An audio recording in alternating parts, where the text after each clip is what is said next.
Surprise! Ma, alam mo ba, miss na miss ko yung paborito kong ulam na niluluto mo. Yung pakbet. Doon kasi sa ibang bansa, walang masarap na pakbet eh. Kakaiba pa rin talaga yung luto mo. Hinahanap-hanap ko nga yun eh. Namiss ko ba? Teka, meron ka ba dyang lutong pakbet, ma? Baka naman. Ma! Parang nakakita kayo ng multo ah. Tulala kayo dyan. Surprise nga eh. Surprise! Ang hirap naman pasahin ni Mama. Asa ba si Ian? Ian! Ian! Ian! Ano to, Ian? Gagraduate ka na, di ba? Malapit na pala yun. Oh, nangako ka sa akin, di ba? Susunod ka sa akin dun sa ibang bansa para tulungan yung pamilya natin dito. Oh, di mo pwedeng kalimutan yun. Para yun sa pamilya natin. Kamusta na pala? Cum laude ka ba? Iyan!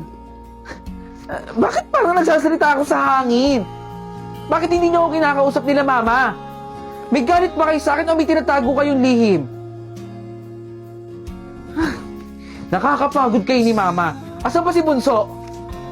Bunso! Bunso! Bunso! May dala akong chocolate. Di ba gusto mo to? Oh, magkatawagan pa tayo nun ha. Ang sabi mo, uuwian kita ng chocolate. Eto, may pasalubong ako sa'yo. Kainin mo to ha. Dali, tanggapin mo. Bunso! Ayaw mo din? Ayaw mo ng chocolate? Masarap to. Bakit ba ayaw niyo akong kausapin? Tapos ayaw niyo patanggapin yung binibigay ko sa inyo? Tinupad ko naman yung pangako ko ah. Di ba sabi ko uuwi naman ako? Ito, umuwi na ako. Sana pala, hindi na lang ako umuwi. Lloyd, tara na. Tita, ihahatid na natin sa huling hantungan si mama mo at saka yung dalawa mong kapatid. Wala na tayong magagawa. Nangyari na ang lahat. Kung umuwi lang talaga ako ng mas maaga pa, eh di sana nasalba ko sila sa sunog. Nak, kung narinig mo man itong voice message ko, mukhang ito na yung katapusan namin. Nasusunog dito. Inantay ka namin. Nakakapagtaka lang na 4 na lang yung notebook mo dito sa loob ng bag mo. Hindi ba't binilang kita ng 5 piraso? Sinobrahan kita ng 1 para meron kang extra notebook na gagamitin sa school.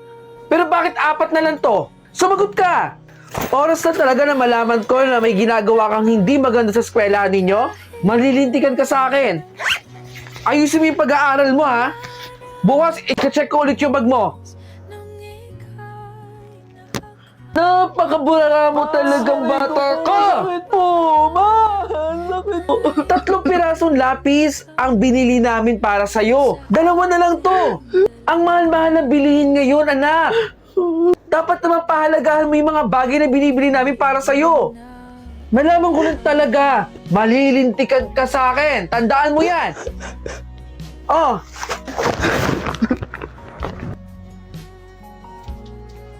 Anong oras na? Maaga kayo pinauwi sa eskwela ninyo, di ba?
Saan ka pupunta?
Uy! Uy! Ala, sorry. Hindi ko sinasadya. Hindi, okay lang. Taga dito ka? Ah, oo. Taga dyan lang ako sa may kanto. Ikaw ba? Taga dito ka rin ba? Ah, oo. Taga dito ako. Ang ganda naman ng laruan mo. Pwede ba mahiram? Gusto mong hiramin tong laruan ko? Oh, sige. Oh, ito. Ang ganda. Oo, maganda yung laruan na yan. Teka, bakit may bitbit kang ganyan? Nagtitinda ako. Ah, halos magkaedad lang tayo, no? Pero ikaw nagtitinda na. Laro tayo. O sige, tara, maglaro tayo.